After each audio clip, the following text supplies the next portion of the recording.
H1B వీసాల రుసుమును America అధ్యక్షుడు Donald Trump భారీగా పెంచడంపై ఆ దేశ వాణిజ్య కార్యదర్శి హోవార్డ్ లుట్నిక్ కీలక కామెంట్స్ చేశారు. కష్టపడి పనిచేసే అమెరికన్ల నుంచి విదేశీ వ్యక్తులు ఉద్యోగాలు లాక్కునే పద్ధతికి కొత్త వీసా నిబంధనలు ముగింపు పలుకుతాయని వ్యాఖ్యానించారు. తద్వారా అమెరికాకు గణనీయమైన ప్రయోజనం లభిస్తుందని అన్నారు. డెమోక్రాట్ల వినాశనకరమైన అజెండా దేశాన్ని అక్రమ వలసదారులతో నింపిందని ఆరోపించారు. గత 4 సంవత్సరాలుగా ఓపెన్ బోర్డర్ డెమోక్రాట్లు కష్టపడి పనిచేసే అమెరికన్ల ఖర్చుతో దేశాన్ని అక్రమ వలసదారులతో నింపారు. ట్రంప్ పరిపాలన ఆ వినాశనకరమైన ఎజెండాను పూర్తిగా తిరగరాస్తోంది అని వాణిజ్య కార్యదర్శి హోవార్డ్ లుట్నిక్ తెలిపారు.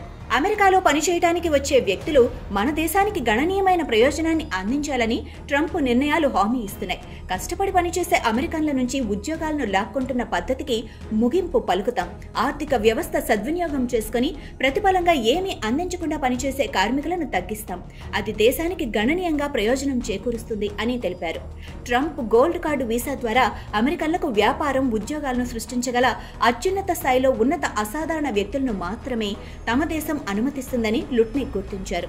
ఉపాధి ఆధారిత గ్రీన్ కార్డు కార్యక్రమాన్ని సరైంది కాదని అభిప్రాయపడ్డారు. అమెరికన్ల నుంచి ఉద్యోగాలు తీసుకోవడానికి ప్రయత్నించే వారికి బదులుగా అగ్రస్థానంలో ఉన్న అసాధారణ వ్యక్తులను మాత్రమే తీసుకుంటాం. వారు వ్యాపారాలు సృష్టించి అమెరికన్లకు ఉద్యోగాలు సృష్టిస్తారు.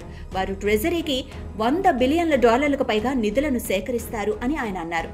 మరోవైపు H1B వీసాలపై వార్షిక రుసుమును పెంచడాన్ని సీనియర్ సిటిజన్ల అభ్యున్నతికి సాహసోపేతమైన అడుగుగా జో బైడెన్ మాజీ సలహాదారు అజయ్ బుటోరియా అభివర్ణించారు. కానీ ఆ నిర్ణయం స్టార్టప్లకు సవాళ్లను సృష్టించవచ్చని బుటోరియా హెచ్చరించారు. అమెరికా సాంకేతిక పరిజ్ఞానాన్ని బలంగా ఉంచడానికి మినహాయింపులతో సమతుల్య విధానం చాలా అవసరమని అభిప్రాయపడ్డారు. విదేశీ కార్మికులపై ఆధారపడటాన్ని తగ్గిస్తుందని తెలిపారు.